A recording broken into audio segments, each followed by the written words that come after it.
Et on va chanter le 25. Chapitre 25.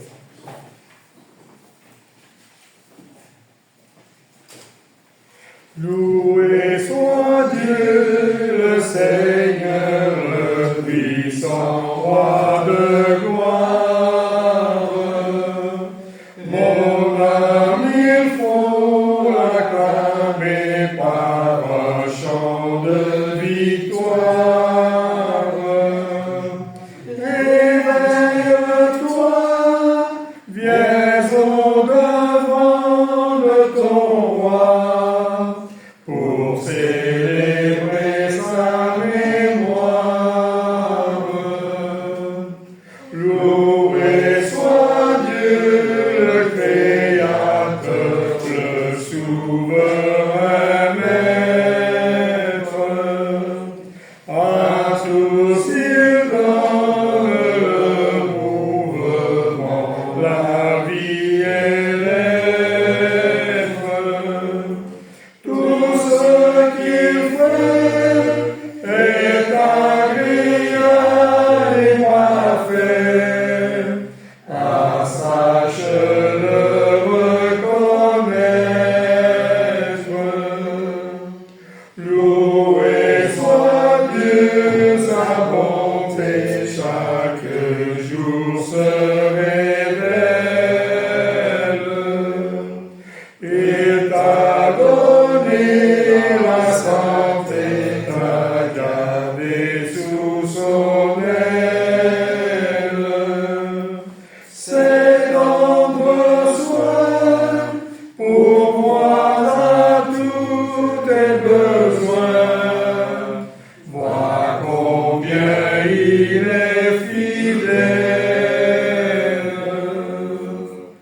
Loué soit Dieu pour sa miséricorde insondable, qui se répand sur le pécheur le plus misérable.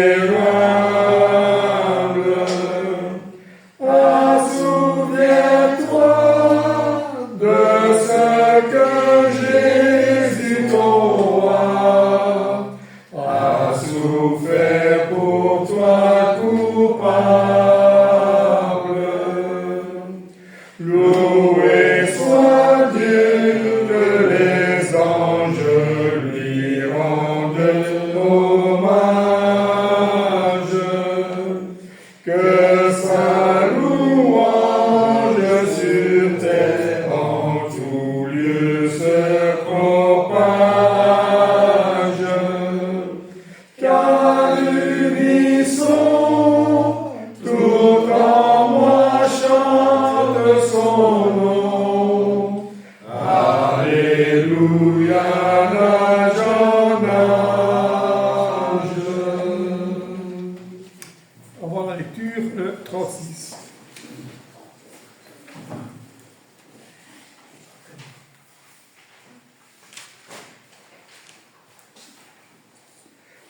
Bénissons Dieu par nos cantiques, exaltons-le d'un même cœur, chantons ses exploits magnifiques, son grand amour sombre avec cœur.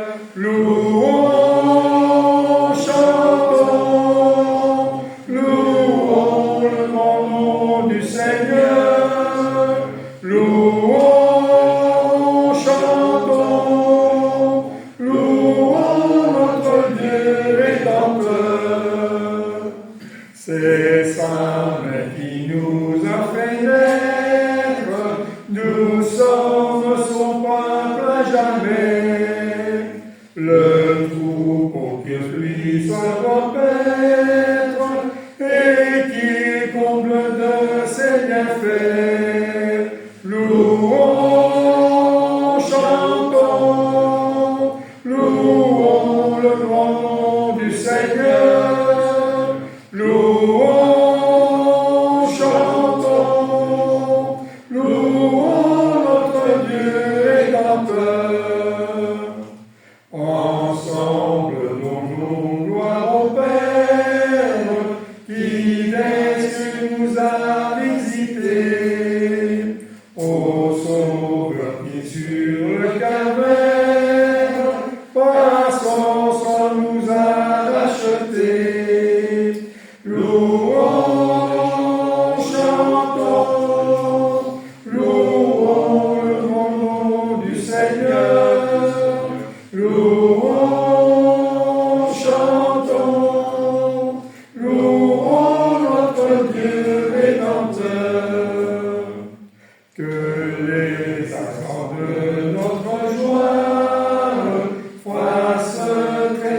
trahir le salut.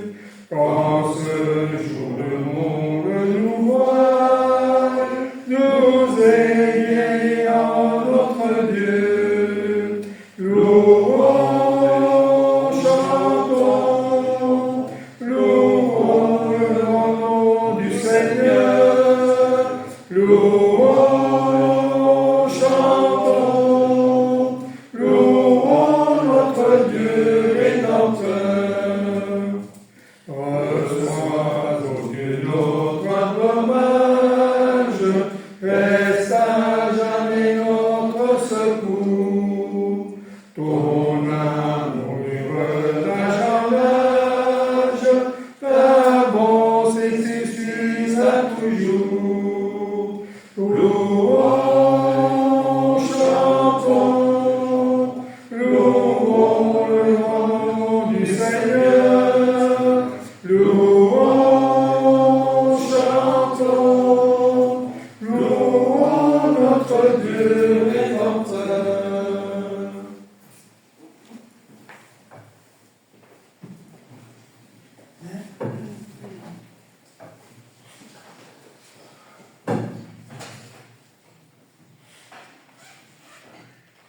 Si vous voulez bien, je vous invite à prendre, pour lire avec moi, Jean chapitre 10.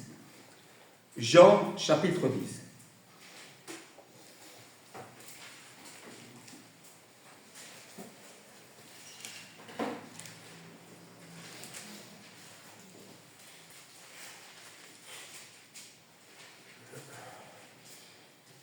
En vérité, je vous le dis, celui qui n'entre pas par la porte dans la bergerie, mais qui monte par ailleurs, est un voleur et un brigand. Mais celui qui entre par la porte est le berger des brebis. Le portier lui ouvre, et les brebis entendent sa voix. Ils appellent par leur nom les brebis qui lui appartiennent, et il les conduit dehors. Lorsqu'il a fait sortir toutes ses propres brebis, il marche devant elles, et les brebis le suivent, parce qu'elles connaissent sa voix. Elles ne suivront point un étranger, mais elles fuiront loin de lui, parce qu'elles ne connaissent pas la voix des étrangers. Jésus leur dit cette parabole, mais ils ne comprirent pas de quoi il leur parlait. Jésus leur dit encore, en vérité, je vous le dis, je suis la porte des brebis. Tous ceux qui sont venus avant moi sont des voleurs et des brigands, mais les brebis ne les ont point écoutés. Je suis la porte. Si quelqu'un entre par moi, il sera sauvé. Il entrera et il sortira. Et il trouvera des pâturages. Le voleur ne vient que pour dérober, égorger et détruire. Moi, je suis venu afin que les brebis aient la vie et qu'elles soient dans l'abondance. Je suis le bon berger.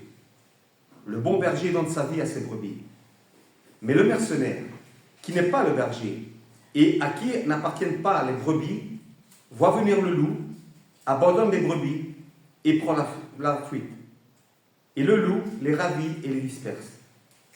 Le mercenaire s'enfuit, parce qu'il est mercenaire, et qu'il ne se met point en peine des brebis. Je suis le bon berger. Je connais mes brebis, et elles me connaissent. Comme le Père me connaît, et comme je connais le Père, et je donne ma vie pour mes brebis. J'ai encore d'autres brebis qui ne sont pas de cette bergerie. Celles-là, il faut que je les amène, et elles entendront ma voix. Et il y aura un seul troupeau et un seul berger.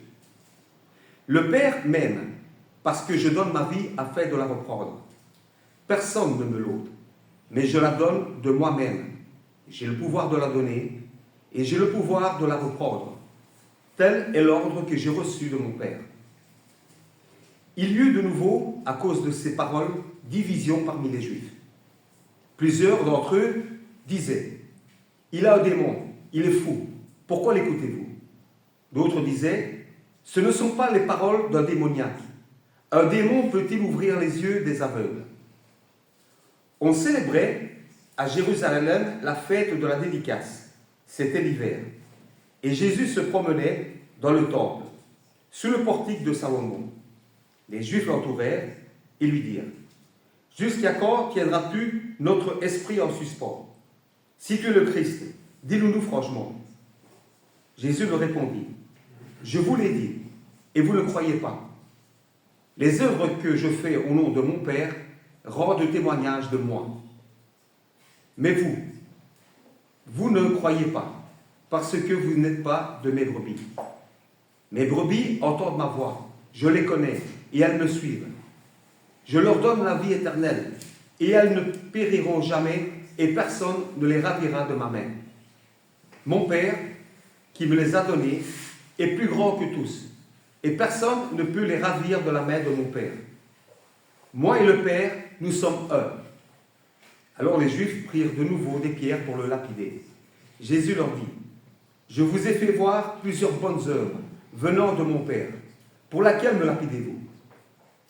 Les Juifs lui répondirent: Ce n'est point pour une bonne œuvre que nous te lapidons, mais pour un blasphème, et parce que toi, qui es un homme, tu te fais Dieu. Jésus leur répondit: N'est-il pas écrit dans votre loi, j'ai dit, vous êtes des dieux? Si elle a appelé Dieu ceux à qui la parole de Dieu a été adressée, et si l'écriture ne peut être anéantie, celui que le Père a sanctifié et a envoyé dans le monde, vous lui dites: tu blasphèmes. Et cela parce que j'ai dit: je suis le Fils de Dieu. Si je n'avais fait les œuvres de mon Père, vous ne croyez pas, vous ne me croyez pas. Mais si je les fais, quand même, vous ne me croirez point. Croyez à ces œuvres, afin que vous sachiez et reconnaissiez que le Père est en moi et que je suis dans le Père. Là-dessus, ils cherchèrent encore à le saisir, mais il s'échappa de leurs mains. Jésus s'en alla de nouveau au-delà du Jourdain, dans le lieu où Jean avait d'abord baptisé, et il y demeura. Beaucoup de gens vinrent à lui et lui disaient: Jean n'a fait qu'un miracle. Aucun de ce que Jean a dit de cet homme était vrai. Et dans ce lieu, plusieurs crurent en lui. Amen.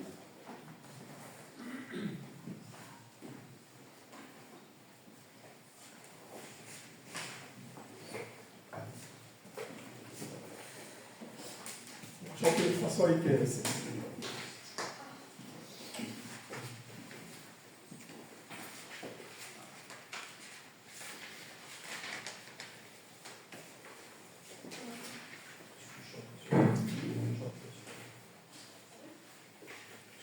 Quand je me vois sans famille, sans amis abandonnés, quand ma foi même vacille, je pense à Gethsémani. Quand le monde du superbe me jette un regard hautain, je revois prostré sur l'herbe Jésus en pleurs au jardin. Sa prière, je l'écoute et je ressens sa frayeur.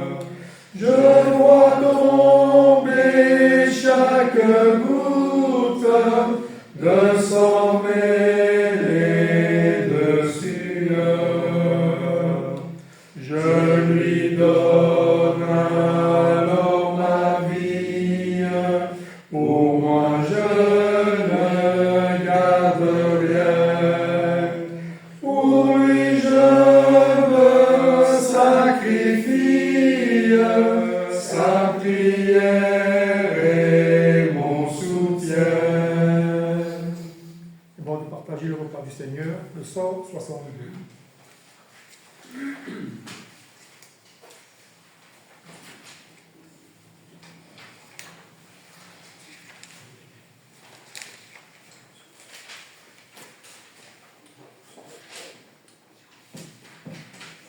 Chef couvert de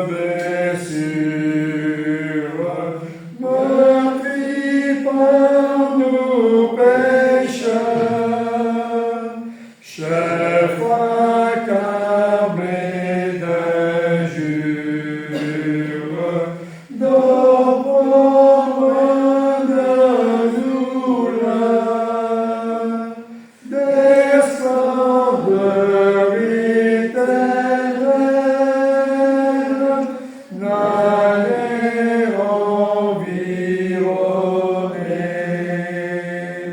C'est l'épine cruelle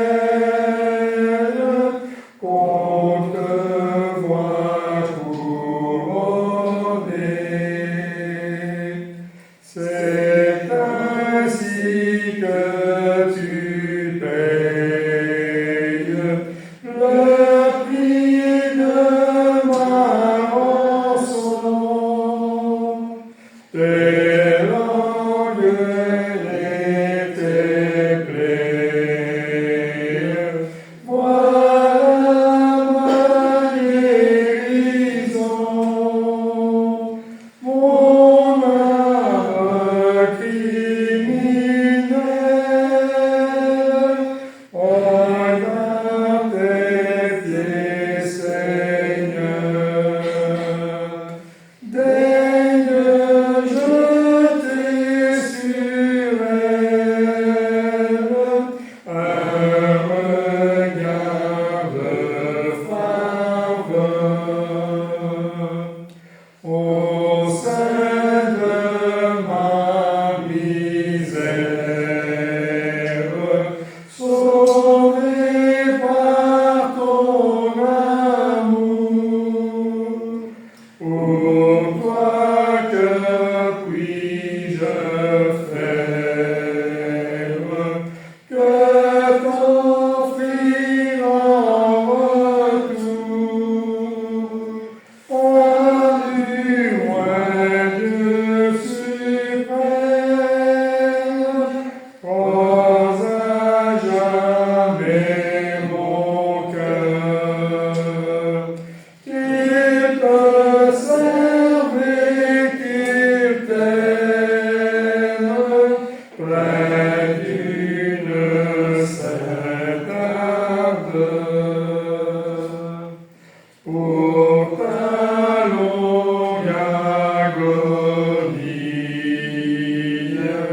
pour ta mort sur la croix, je veux toute ma vie te louer, roi des rois. Ta grâce est éternelle et rien jusqu'à la fin. Ne pourra Dieu fidèle me ravir de ta main.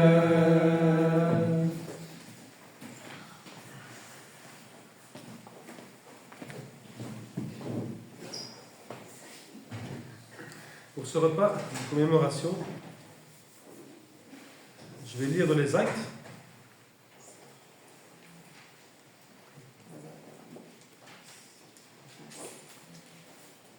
En Acte 2. Acte 2 à partir du verset 22. Jusqu'à la fin. Acte 2 à partir du verset 22.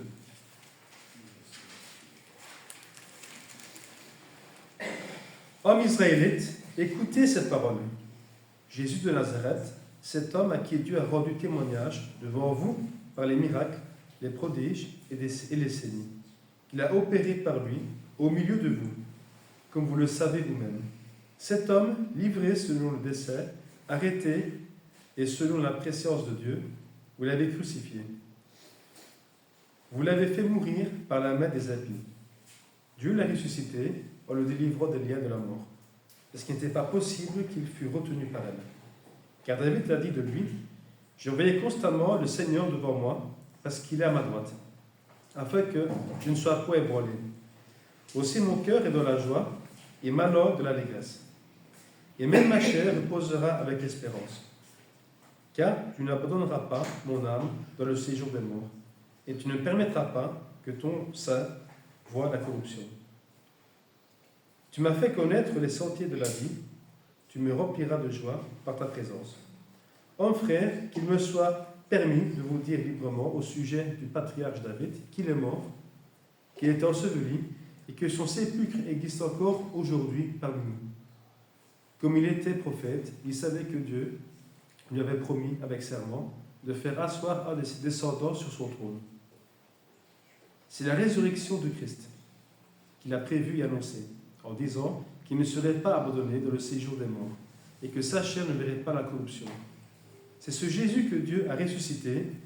Nous en sommes tous témoins. Élevé par la droite de Dieu, il a reçu du Père le Saint-Esprit qui avait été promis. Et lui a répandu comme vous le voyez et l'entendez. Car David n'est point monté au ciel, mais il dit lui-même, le Seigneur a dit à mon Seigneur, assieds-toi à ma droite jusqu'à ce que je fasse de tes ennemis ton marchepied. Que toute la maison d'Israël sache donc avec certitude que Dieu a fait Seigneur et Christ, ce Seigneur que vous avez crucifié. Après avoir entendu ce discours, ils eurent le cœur vivement touché et ils dirent à Pierre et aux autres apôtres, hommes frères, que ferons-nous? Pierre leur dit, repentez-vous et que chacun de vous soit baptisé au nom de Jésus-Christ pour le pardon de vos péchés et vous recevrez le don du Saint-Esprit, car la promesse est pour vous, pour vos enfants et pour tous ceux qui sont au loin, en aussi grand nombre que le Seigneur notre Dieu les appellera. Et par plusieurs autres paroles, il les conjurait et les exhortait, disant, sauvez-vous de cette génération perverse. Ceux qui acceptèrent sa parole furent baptisés, et en ce jour-là, le nombre de disciples augmenta d'environ 3000 âmes. Ils persévéraient dans l'enseignement des apôtres, de la communion fraternelle, de la fraction du pain et dans les prières. La crainte s'emparait de chacun, et il se faisait beaucoup de prodiges et de miracles par les apôtres. Tous ceux qui croyaient étaient dans le même lieu. Ils avaient tout en commun. Ils vendaient leurs propriétés et leurs biens, et ils en partageaient le produit entre tous, selon les besoins de chacun. Ils étaient chaque jour tous ensemble assidus au temple, ils rompaient le pain dans les maisons et prenaient leur nourriture avec joie et simplicité de cœur, louant Dieu et trouvant grâce auprès de tout le peuple. Et le Seigneur ajoutait chaque jour à l'Église ceux qui étaient sauvés. Prions.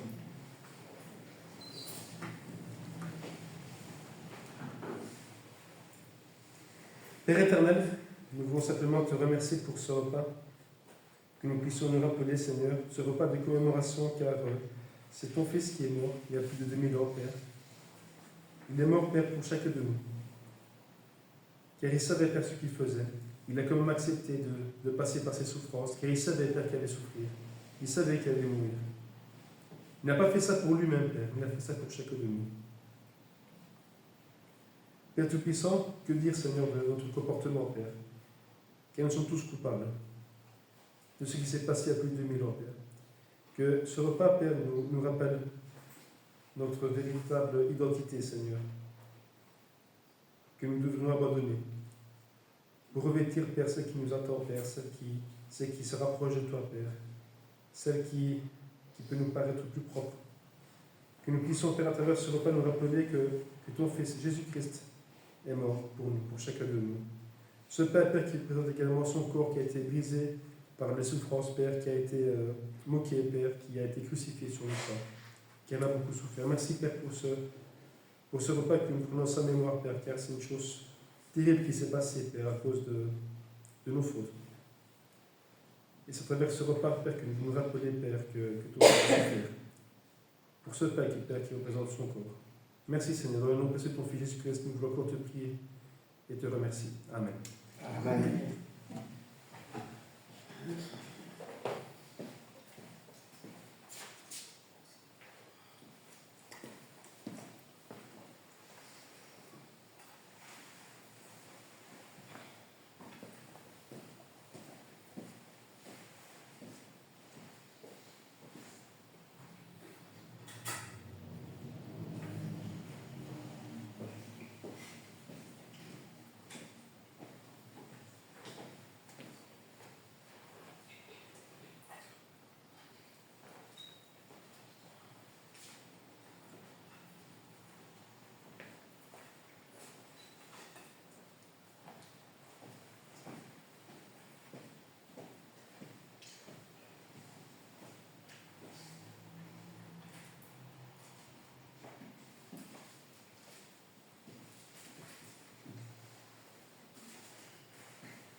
Père éternel,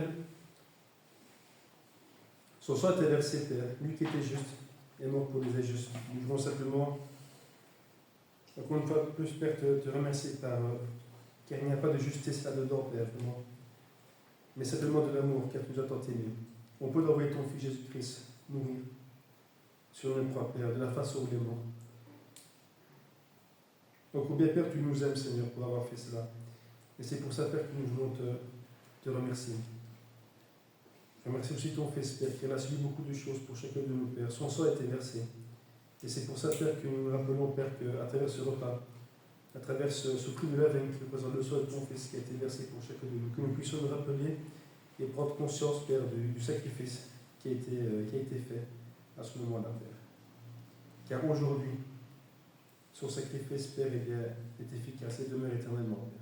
Merci pour cette grâce, à travers ton Fils Jésus-Christ. C'est sur le glorieux, Père, que nous voulons te prier et te remercier. Amen. Amen.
On va chanter le 186.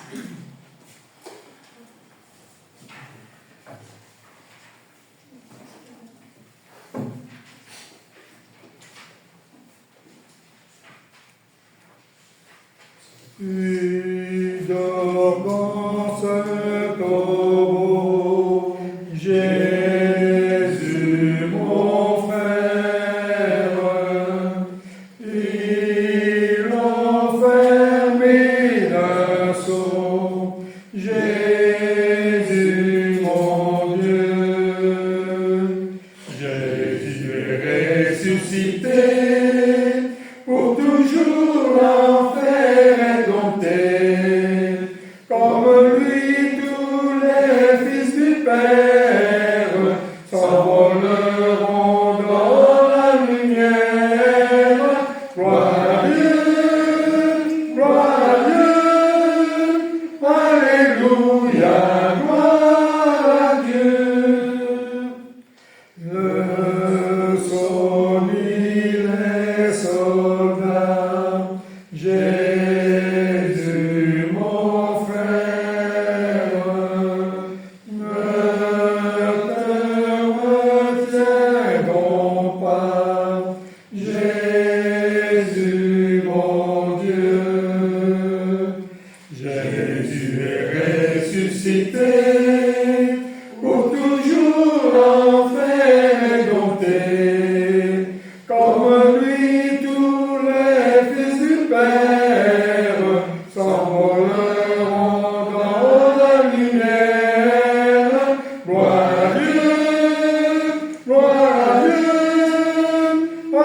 Alléluia, gloire à Dieu.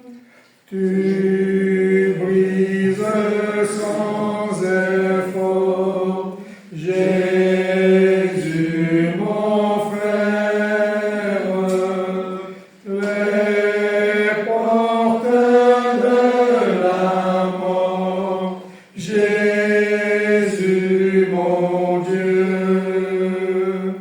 Jésus est ressuscité, pour toujours enfer est dompté.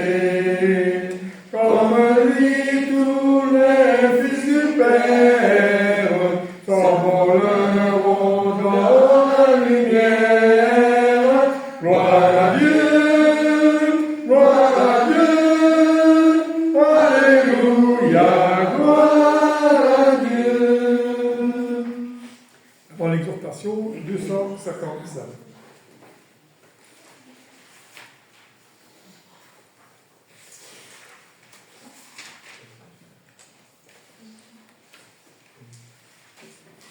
Venons dans lampe prête, chrétiens, préparons-nous pour l'heure où les trompettes annonceront l'époux, car les prendront sans presse, Hosanna, Hosanna. Et qu'avec allégresse, on chante Alléluia, on chante Alléluia. Voici déjà les anges avec les élus, unissant leur louange en l'honneur de Jésus, car répondre sans presse, Hosanna, Hosanna, et qu'avec allégresse, on chante Alléluia, on chante Alléluia. Voici Jésus lui-même, puissant, victorieux, de son pur diadème, l'éclat remplit les cieux, car répondront sans presse, Hosanna, Hosanna, et qu'avec allégresse, on chante Alléluia, on chante Alléluia. Venez bénis du Père qui m'avez attendu, entrez dans la lumière, le ciel vous est rendu, car répondre sans presse, Hosanna, Hosanna, et qu'avec allégresse, on chante Alléluia, on chante Alléluia.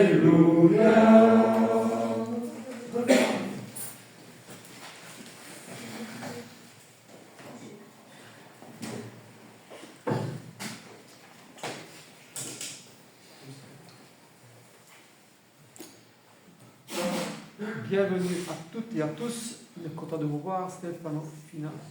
Et puis, je crois que Giovanni et Rosaria partent quelques jours. Hein. Mardi Demain matin jusqu'à jeudi. Voilà. Donc, normalement, Dieu vouloir te revoit de toute façon le dimanche. On vous revoit le dimanche. Donc, prions pour que tout se passe bien, le voyage. Et puis, tous les... Dimanche prochain. à dimanche, c'est le premier, hein, et c'est le premier dimanche du mois, je pense. Oui, oui, oui. Ah ouais, Ouais, le 27. il y a eu. Ouais. Hélène dit bonjour de tout le monde et il faut Ah. continuer de prier pour elle. Ok. Et donc, quand vous voyez Hélène, on met aussi les salutations au prix. Ah, Pour elle aussi. Et tous les autres sujets hein, qui doivent rester dans nos prières. La réflexion de ce matin, c'est un sujet, on nous a à peine approché parce qu'on a peur de, comment vais-je dire, de dire des bêtises, mais on peut quand même parler du sujet parce que c'est un sujet principal dans la parole, parce que tout est basé, le sujet c'est le problème du mal dans le monde. Et c'est quand même un sujet intéressant parce que finalement, la venue du Christ et le plan de rédemption de Dieu, il est basé sur ça, basé sur le mal. Au départ, c'était inutile ce plan de rédemption parce que tout était bon et juste. Mais lorsque le mal s'est installé, eh bien, Dieu a préparé ce plan de rédemption qui s'est accompli par Jésus-Christ, son Fils. Et le mal s'est installé sous différentes formes, et jusque, je pense, aujourd'hui et jusque demain, malheureusement. On le voit lorsqu'on voit les actualités, je pense que personne n'échappe à ce fléau finalement. Hein. Le mal sous différentes formes, dans différents pays, chez nous aussi, partout, on voit le mal. On entend parler du mal. Et justement, en tant que chrétien, en tant que croyant, eh bien, lorsqu'on parle de la parole, de la bonne nouvelle, lorsqu'on fait même allusion à la parole de Dieu ou même à Dieu, eh bien, le mal, ça devient une pierre d'achoppement. Une pierre d'achoppement, pas seulement pour ceux qui cherchent Dieu, mais pour ceux qui entendent parler de Dieu. Parce que là, on voit une contradiction apparente.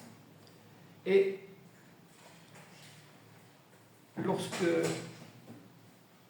on parle de la nature et du plan de Dieu et de la parole, par rapport à ce mal qu'on voit dans le monde, eh bien, il y a cette pierre d'achoppement. Il y a ces questions qui se dressent, et ce mur qui se dresse, justement, entre ceux qui cherchent sincèrement ou pas la vérité, par rapport à ce mal et à ces souffrances. Qu'on les subisse ou qu'on les voit, ces souffrances. On peut prendre parti aussi pour ceux qui subissent des souffrances ou pour ceux qui provoquent ce mal. Donc tout ça c'est très complexe. Et le but de ce matin, c'est pas de prendre parti pour l'un ou pour l'autre, mais de voir par rapport à la parole de Dieu ce qu'on peut en tirer comme leçon. Le mal, le problème du mal, les origines du mal, et ça devient pour beaucoup une injustice et surtout une contradiction avec le Dieu d'amour qu'on veut présenter dans la parole de Dieu. Et c'est là que le problème se dresse, le mur se dresse. Tu me parles d'un Dieu d'amour et ce que je constate ici, c'est que c'est le contraire. Parce qu'il y a ça, il y a ça, il y a ça. Moi-même, eh bien, j'ai été témoin voilà, je peux te dire que c'est ça, c'est la réalité, c'est le mal. Et toi, tu viens me parler d'un Dieu d'amour. Je résume, bien sûr, hein, mais c'est parfois la réaction qu'on entend par rapport à ce sujet du mal. C'est un obstacle important et difficile à franchir. Parce qu'il est justement en opposition avec, et en contraste, je dirais, avec ce Dieu d'amour, il y a un Dieu tout-puissant aussi. Ah, tu me parles d'un Dieu puissant, il a créé le monde, il a créé aussi le mal alors. Ça, c'est ce qu'on entend aussi. Hein. J'ai raconté, je vais la répéter tout à l'heure, cette petite histoire, citation historique voilà, qui a été citée dans une école il y a à peu près un siècle et qui vient d'un personnage connu qui était Einstein. Et donc lorsqu'on développe ce sujet du mal, c'est un sujet très difficile mais réel. Et on va voir comment on peut approcher ce sujet-là. Un Dieu d'amour, oui d'accord, un Dieu tout-puissant, mais pourquoi? Mais pourquoi? Pourquoi? Cette question, elle revient souvent. C'est un obstacle donc qui se dresse devant chacun de nous, ou directement ou indirectement. Et on peut constater que le mal, ou subir le mal, donc, engendre ces questions pourquoi? Mais pourquoi? Même lorsqu'on est croyant, alors on dira mais pourquoi Seigneur? Il nous est déjà arrivé, hein? Je l'ai entendu il n'y a pas longtemps, mais pourquoi? On voit des souffrances, mais pourquoi? On voudrait que ce soit différent. Eh bien, mais pourquoi alors? On s'adresse à Dieu, mais pourquoi Seigneur? On s'est tous posé cette question-là. Est-ce que c'était vraiment nécessaire? Est-ce que c'est nécessaire que ça continue? Etc. etc. Mais pourquoi? Hein? On s'est tous posé cette question-là. C'est le cas de la femme de Job, par exemple. Pour reprendre d'abord un exemple dans l'Ancien Testament, on connaît tous l'histoire de Job, cet homme fidèle, exemplaire, qui a subi le mal, qui a subi les souffrances atroces, des épreuves atroces, et voyant justement en tant que sa femme, la femme de Job, qui était affreusement malade et souffrant et affligée, et il dit cette phrase qu'on connaît tous, mais je vais comme la lire pour ne pas me tromper, en Job chapitre 2, versets 9 et 10. Tu demeures ferme dans ton intégrité. Maudit Dieu et meurs. Mais Job répondit, tu parles comme une femme insensée. Et là, on voit dans ce couple les deux extrêmes. L'homme de Dieu et son épouse qui, voyant les souffrances et le mal, eh bien, réagit d'une façon tout à fait contraire. Il dit, tu demeures ferme, Job. Maudit Dieu et meurt. Donc, l'extrême réaction de cette personne-là, c'est de porter la responsabilité sur Dieu, justement. Ce Dieu, Job, que tu sers, il est tout-puissant, il est créateur, eh bien, maudis-le, dit sa femme. Rejette-le. Il meurt. Il vaut mieux l'abandonner, ce comportement-là. Il meurt s'il faut, mais au moins la réaction logique qu'elle croit logique, c'est de rejeter celui qui est tout-puissant, créateur, qui peut arrêter ces souffrances-là, et qui peut-être, pour elle, a provoqué ces souffrances-là. Et Job répond, insensé, tu es insensé, tu parles comme une femme insensée. Voilà, c'est un verset qui résume bien les deux réactions qu'on peut avoir par rapport au mal, aux souffrances. Et aujourd'hui, c'est pareil. On a des réactions qui sont motivées et générées par la fidélité, la foi en Dieu, et la parole de Dieu, ou le contraire. On rejette justement la parole. Aujourd'hui, les hommes accusent Dieu. Il y a des hommes, beaucoup d'hommes qui accusent Dieu. Et d'abord, la preuve qu'on peut nous avoir, c'est lorsqu'on veut parler de ça, on vient automatiquement sur ce sujet du mal-là. Souvent. Ouais, mais si Dieu existait, il n'y aurait pas ça, il n'y aurait pas ça, il n'y aurait pas ça. Si Dieu était bon, il n'y aurait pas ça, il y aurait. Donc on passe, alors là, on ne le croit pas, mais là, on n'hésite pas à porter la responsabilité comme sur ce Dieu qu'on croit, ou qu'on ne croit pas. Hein? Si Dieu existait, il n'y aurait pas ces famines, il n'y aurait pas ces souffrances, il n'y aurait pas ces guerres, il n'y aurait pas ces injustices, il n'y aurait pas ces persécutions, etc., etc. Il n'y aurait pas ces catastrophes qu'on voit beaucoup aujourd'hui, qu'elles soient naturelles ou non. Il n'y aurait pas ces femmes, ces enfants qui périssent, qui ont faim, qui souffrent, etc., etc. Des obstacles que les hommes dressent finalement entre eux et Dieu. Mais on va maintenant aller un peu plus loin et voir comment il faut nous réagir et peut-être renverser ces murs de séparation qui séparent l'homme de Dieu.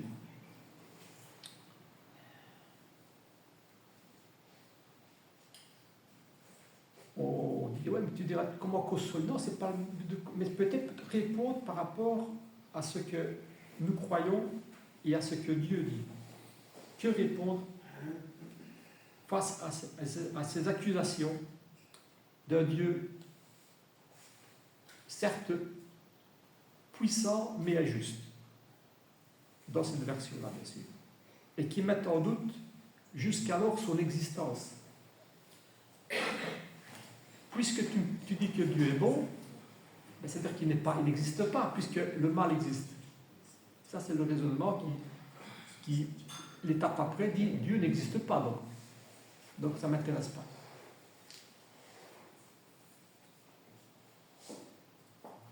Si Dieu existait, d'abord c'est la question de la première par rapport à l'introduction, c'était mais pourquoi Seigneur? Pourquoi? Maintenant c'est si Dieu existait, alors pourquoi? Pourquoi ces choses, s'il existe? Et on peut se poser alors d'où vient le mal? Et là, j'aimerais relire, et c'est parce que c'est une belle citation que j'avais lue dans un livre et qui finalement résume les origines du mal. Parce qu'au départ, il n'y avait pas. Il n'y avait pas. Et vous comprendrez le parallèle que la citation veut faire. Ça s'est passé, si vous n'avez pas attention, je l'ai raconté il y a quelques semaines. Ça se passe il y a plus ou moins un siècle, à peu près 100 ans. C'est un professeur qui enseigne dans sa classe et qui veut créer donc la discussion sur le bien et le mal. La vérité sur le bien et le mal. En tant qu'enseignement philosophique, on va dire. Alors, il dit, ce professeur-là, il dit, Dieu a créé le bien, donc il est bon. Dieu a créé le mal aussi, donc il est mauvais aussi. Puisque c'est un Dieu tout-puissant, voilà. Il faut admettre que Dieu est bon, mais Dieu est mauvais aussi. Alors un élève se lève et il demande la parole pour parler. Et cet élève, il dit non, professeur. Dieu n'a pas créé le mal. Le mal est l'absence du bien. Le mal est l'absence du bien. Comme le froid est l'absence de la chaleur. Et comme l'obscurité est l'absence de lumière.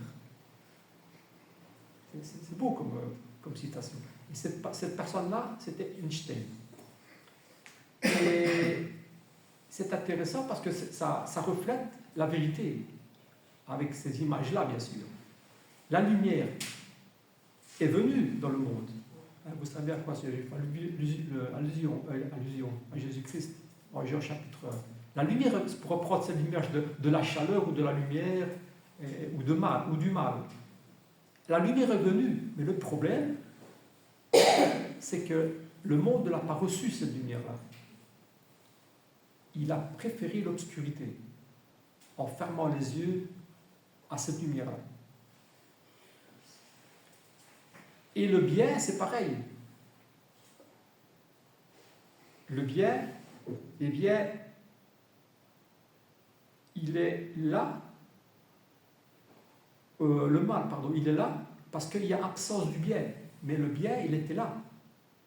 Mais malheureusement, il y a le mal qui est venu s'installer et qui fait qu'il y a le mal et le bien pour ceux qui le choisissent. Donc c'est intéressant comme citation ici.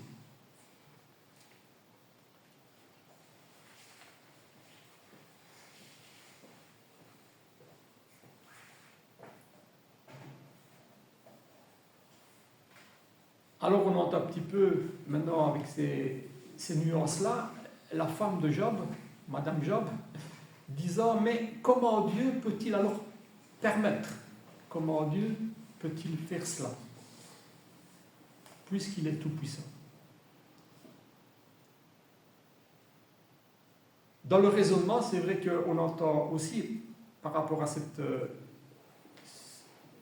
réflexion-là, on entend, c'est vrai, parfois, les hommes qui disent, mais Dieu pourrait empêcher le mal que les hommes font. Ça, c'est déjà une étape un pas en avant. Il y a le mal, d'accord, mais Dieu étant tout-puissant, eh bien, il pourrait empêcher ça.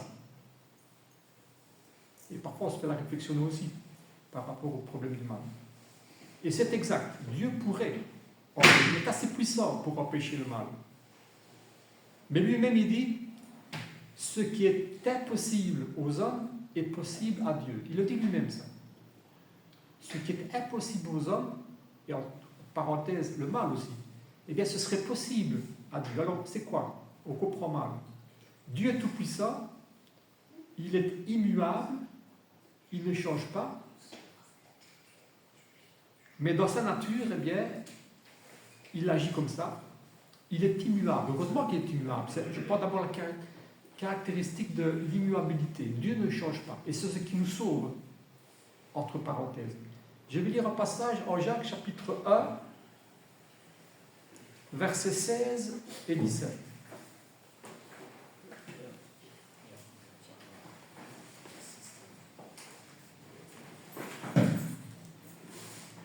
Après avoir dit que le péché, justement, le péché étant consommé produit la mort, etc., etc., et pour en venir encore une fois à la foi, parce que c'est le sujet du chapitre, eh bien au verset 16, il dit « Ne vous y trompez pas, mes frères, bien-aimés, toute grâce excellente et tout don parfait descend d'en haut, du Père des Lumières, chez lequel il n'y a ni changement, ni ombre de variation.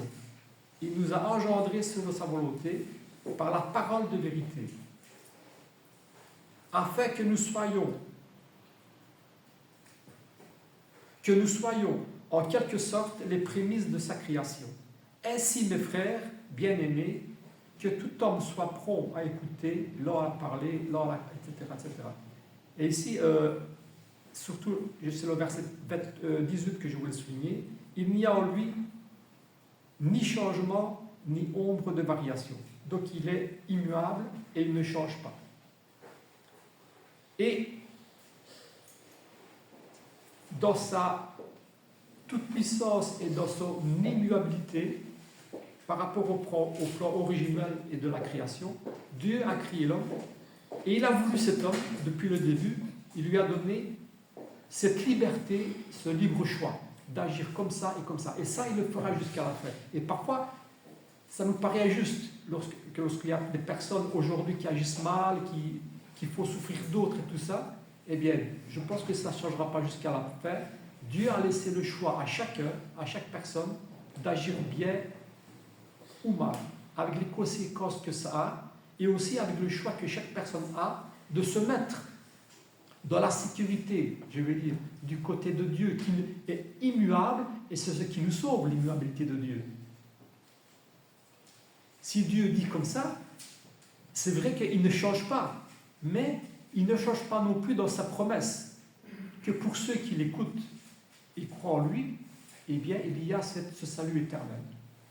Et pour ceux qui ne croient pas, qui prennent comme excuse ou prétexte, par exemple, le mal dans le monde et qui rejette Dieu. Donc l'immuabilité de Dieu nous sauve. C'est une assurance. Je n'espère pas seulement au salut, mais je suis assuré de mon salut parce qu'il l'a dit. Il ne change pas, il ne va pas changer, contrairement à la parole de l'homme. C'est vrai que ce qui est impossible aux hommes est possible à Dieu. C'est Luc qui le dit. Mais le plan de Dieu reste immuable. Et ça restera comme ça jusqu'à la fin. Je crois que le mal existera aussi jusqu'à la fin. Et que le bien existera heureusement aussi jusqu'à la fin. Dieu a créé l'homme, il a voulu l'homme libre, lui laisser sa liberté, et cette liberté, Dieu veut la respecter jusqu'à la fin. Maintenant, faut-il définir ce qu'est la vraie liberté? Parce qu'on sait que Jésus nous apporter la vraie liberté. Et là, c'est encore à l'homme de choisir. Est-ce que je dois choisir cette liberté de faire ce que je veux, même si c'est en contradiction avec la parole de Dieu, ou de choisir cette liberté qui m'affranchit d'une vraie liberté que Jésus-Christ est venu apporter. Ça, c'est des sujets qu'on pourrait développer aussi.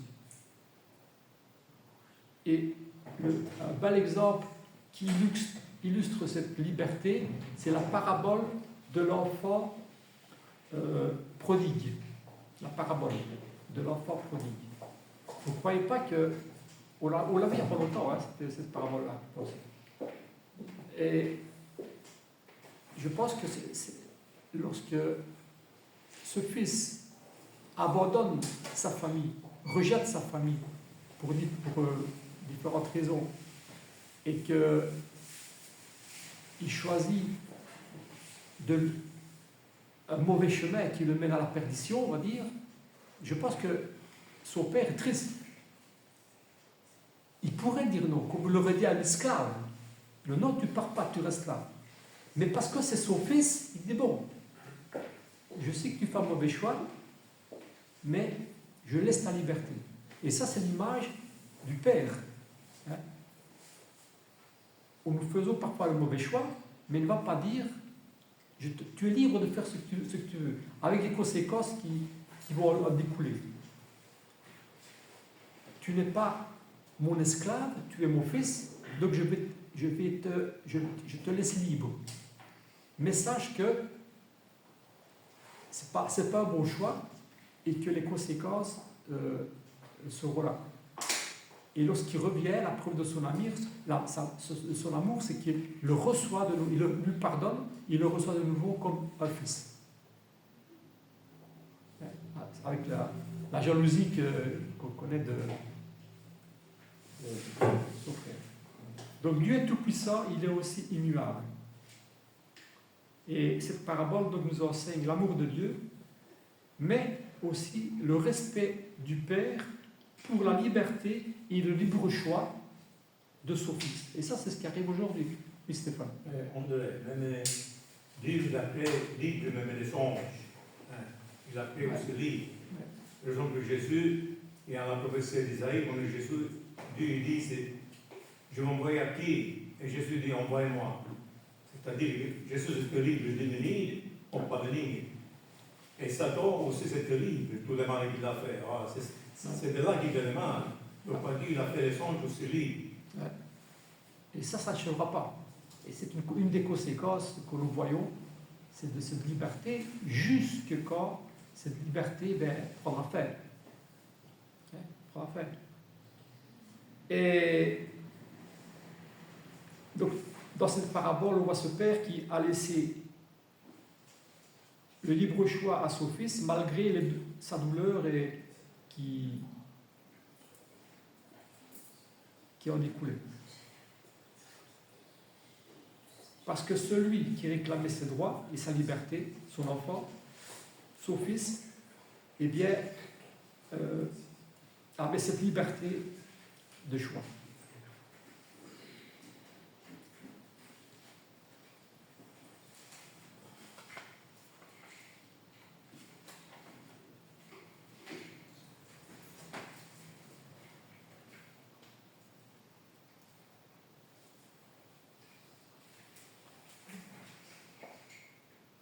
y a cette nature, donc, par rapport à ces leçons, à cette parabole et à tout ce qu'on a dit précédemment, il y a cette Dieu existe, il est tout puissant, il est Dieu, un Dieu d'amour, mais il y a cette nature qui fait que ce soit cette immuabilité et d'autres choses, comme par exemple, et ça assure aussi notre salut, il est impossible que Dieu mente. Dieu ne tente lui-même personne, etc., etc. Ça, c'est toutes des caractéristiques de notre Dieu. Et ça ne change pas. Il est impossible. Quand il dit, non, même pas une fois, il est impossible que Dieu mente. Et c'est ça qui nous dit, bon, Dieu, tu pourrais changer, pas. Ça, tu pourrais changer. Non, il est impossible que Dieu change. Dieu est comme ça, avec ces caractéristiques-là, cette nature-là, et ce n'est pas nous, hommes, qui allons changer ces caractéristiques de Dieu. Il est impossible que Dieu mente, nous dit Hébreux chapitre 6. Dieu ne peut être tenté par le mal et ne peut lui-même tenter personne, etc., etc. Et finalement, tout ça, eh bien, ça nous sauve.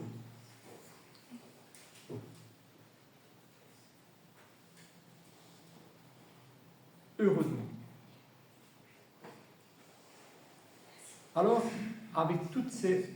Et on pourrait encore essayer de comprendre un peu mieux ce sujet-là, mais en tout cas, nos frères, que ce soit Pierre, Paul et les autres, eh bien, avaient compris cette nature de Dieu et cette certitude qu'il donnait et ce choix qu'il offrait par rapport à la liberté qu'il donnait aux hommes. Et j'aime beaucoup des petits versets qui soulignent la foi, par exemple, de Paul, où autant que Dieu dit, qu'on dit de Dieu, il est impossible que Dieu tente, eh bien ces hommes-là disent, ben moi aussi je suis certain que j'ai fait le bon choix. Ça c'est la foi qu'on va rechercher et qui est notre exemple. Et je pense qu'il était sincère. Quand Paul dit par exemple, et on va lire le verset en 2 Timothée, et ce sera un peu l'affaire parce que en 2 Timothée chapitre, on voit 1 Timothée pour le moment, hein. Ben, je vais lire deux versets. Eh bien d'abord en 2 Timothée chapitre 4, et c'est un peu avant sa mort, hein. Et qu'est-ce qu'il dit? 2 Timothée chapitre 4, versets 7 et 8. Et vous avez, ça me fait penser à ce verset que Joseph a fait inscrire sur sa pierre tombale. Et ce verset-là, c'est aussi des versets de Paul. Hein. C'est en 2 Corinthiens, c'est quoi. Et il dit que si cette tente où nous habitons est détruite, eh bien, je sais qu'il y a cette demeure céleste qui m'est réservée. Il ne dit pas j'espère, il dit ça m'est réservé. Eh bien, de la même manière, en 2 Timothée chapitre 4, versets 7 et 8, il dit j'ai combattu le bon combat, j'ai achevé la course, j'ai gardé la foi. Désormais, la couronne de justice m'est réservée. Le Seigneur le juste, juge, me la donnera en ce jour-là. Et non seulement à moi, mais encore à tous ceux qui auront aimé son avènement. C'est des beaux versets, hein. C'est des versets exemplaires. J'espère qu'on va s'approcher de cette foi, cette belle foi, hein, qui donne la paix, la vraie paix. Et si ça, c'est la fin de Timothée, dans le chapitre qu'on étudie pour le moment, en 1 Timothée chapitre 1, eh bien, au verset 15, on verra la semaine prochaine, certainement, il dit « C'est une parole certaine et entièrement digne d'être reçue, que Jésus-Christ est venu dans le monde pour sauver les pécheurs, dont je suis le premier. » Voilà, tout ce qu'on peut dire. On ne va pas expliquer plus. Personnellement, je vais m'arrêter là. Mais ces versets-là nous donnent l'élan et le désir de nous approcher de cette foi que Paul avait, même si, jusqu'à ce que la demeure céleste, on va dire, soit là, eh bien, il y a des choses belles et des choses laides. Mais ça doit être un prétexte pour rejeter Dieu que du contraire. Voilà, c'était une petite réflexion sur ce sujet-là.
On va chanter le 308.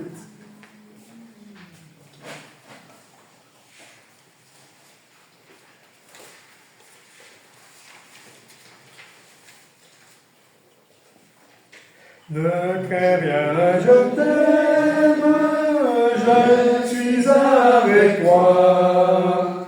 Promesse suprême qui soutient ma foi. La sombre vallée n'a plus de terreur. L'âme consolée, je marche avec mon Sauveur. Non, jamais tout seul, non, jamais tout seul. Jésus, mon Sauveur, me garde, jamais ne me laisse seul. Non, jamais tout seul, non, jamais tout seul. Jésus, mon Sauveur, me garde, je ne suis jamais tout seul. L'ombre matinière ne lui qu'au bonjour. Jésus, ma lumière, m'éclaire toujours. Quand je perds de vue la radieux, à travers la nuit, Jésus me montre les cieux. Non, jamais tout seul, non, jamais tout seul. Jésus, mon Sauveur, me garde, jamais ne me laisse seul. Non, jamais tout seul, non, jamais tout seul. Jésus, mon Sauveur, me garde, je ne suis jamais tout seul. Les dangers accourent, subtils inconnus, de près ils m'entourent, plus près est Jésus.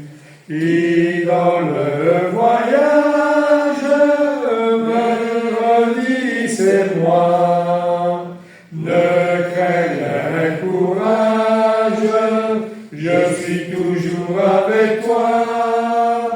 Non, jamais tout seul, non, jamais tout seul.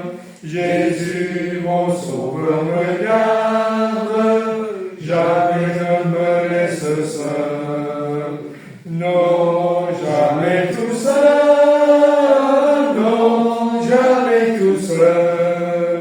Jésus, mon Sauveur, me garde, je ne suis jamais jamais tout seul. Et avant la prière, le 91.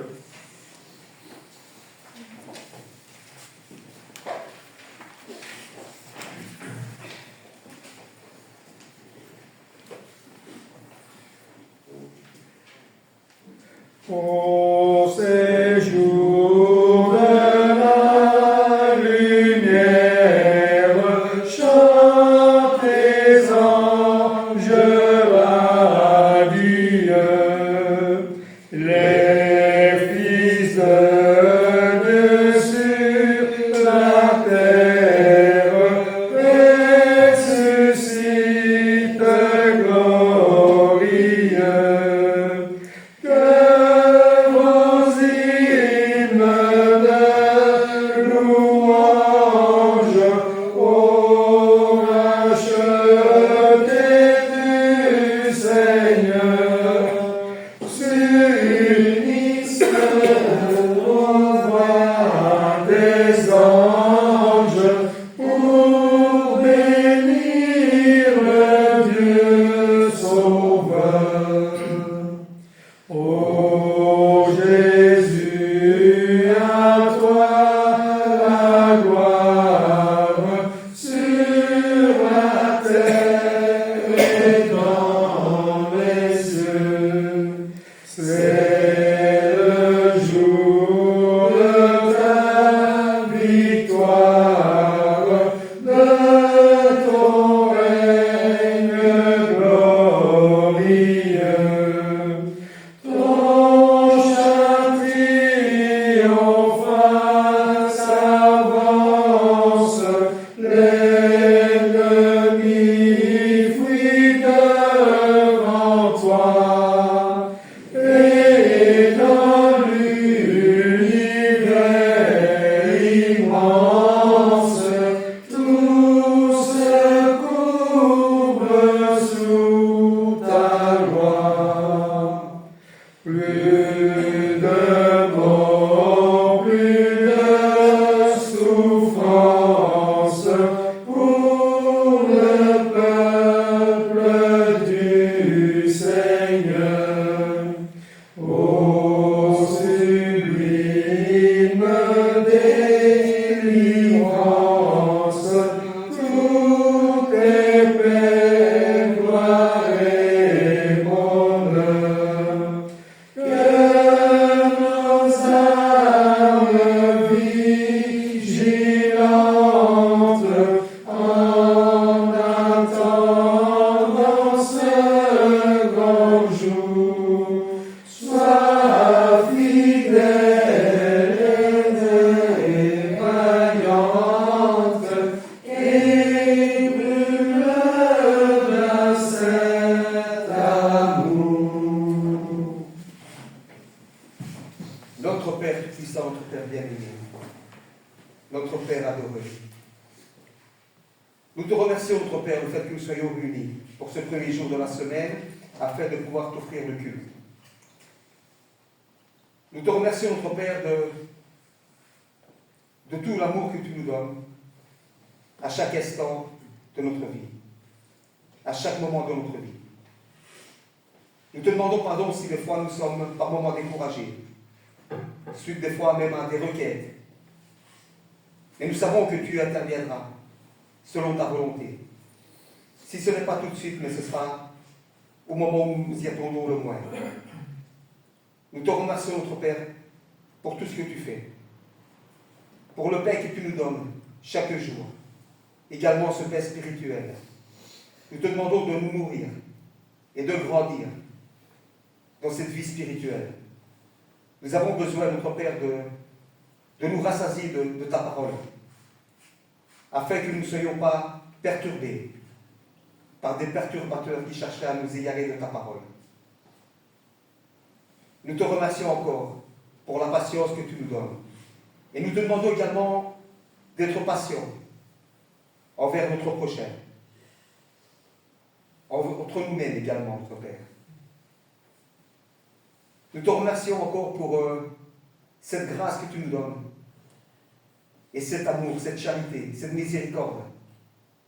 Et là aussi, nous te demandons d'être miséricordieux avec notre prochain.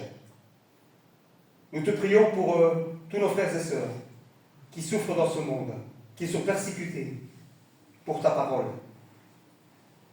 Comme nous te prions également pour toutes ces personnes qui sont innocentes, qui souffrent dans le monde. Nous te demandons, notre Père, comme il a été dit tout à l'heure, au début du culte, dans la prière de notre frère Richard, de pouvoir stopper cette guerre, notre Père, car tu as la puissance et tu as le moyen de le faire, selon ta volonté. Il y a de plus en plus de guerres, de plus en plus de souffrances dans ce monde. Et ce sont toujours les innocents qui souffrent.